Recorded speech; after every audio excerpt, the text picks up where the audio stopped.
It was a warm, sunny morning. In his small house at the other side of the wood, Mr. Tickle was asleep.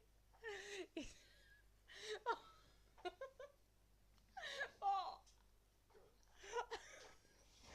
you didn't know there was such a thing as Tickle, did you? Well, there is. Tickles are small and round and have arms that stretch and stretch and stretch, extraordinary long arms. Mr. Tickle was fast asleep. He was having a dream.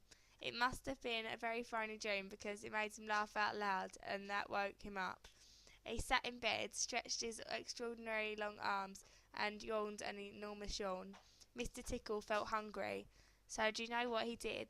He reached out one of his extraordinary long arms, opened the bedroom door, reached down the stairs, opened the kitchen door, reached into the kitchen cupboard, opened the biscuit tin, took out a biscuit, brought it back upstairs, in through the bedroom door, and back to Mr. Tickle in bed. As you can see, it's very useful indeed having arms as long as Mr. Tickle's. Mr. Tickle munched his biscuit. He looked out of the window. Today looks very much like a tickling day, he thought to himself. So later that morning, after Mr. Tickle had made his bed and cooked breakfast, he set off through the wood. As he walked along, he kept his eyes very wide open, looking for something to tickle, looking for anybody to tickle. Eventually Mr. Tickle came to a school. There was nobody about, so, reaching up his extraordinary long arms to a high window ledge, Mr. Tickle pulled himself up and peeped in through the open window. Inside he could see a classroom.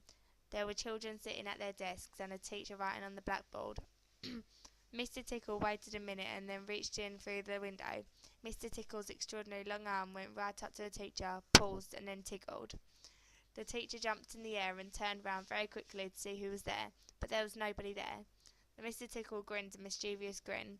He waited another minute and then tickled the teacher again.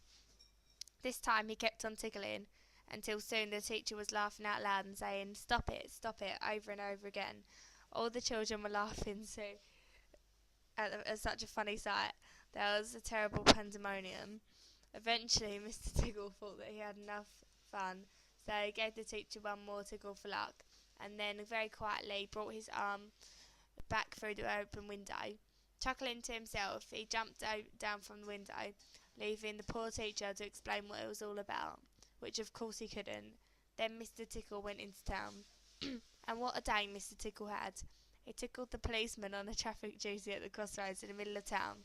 It caused an enormous traffic jam. He tickled the greengrocer just as he was piling apples neatly in his shop window. The greengrocer fell over backwards, and the apples rolled all over the shop. At the railway station, the guard was about to wave his flag for the train to leave. As he lifted his arm in the air, Mr. Tickle tickled him, and every time he tried to wave his flag, Mr. Tickle tickled him until the train was 10 minutes late leaving the station, and all the passengers were furious. That day, Mr. Tickle tickled everybody. He tickled the doctor, he tickled the butcher, he even tickled old Mr. Stamp, the postman, who dropped all his letters into a puddle. Then Mr. Tickle went home. Sitting in his armchair in his small house at the other side of the wood, he laughed and laughed every time he thought about all the people he had tickled. So if you are in any way ticklish, beware of Mr. Tickle and those extraordinary long arms of his. Just think, perhaps he's somewhere about this very moment while you're reading this book. Perhaps that extraordinary long arm of his is really creeping up at the door of his room.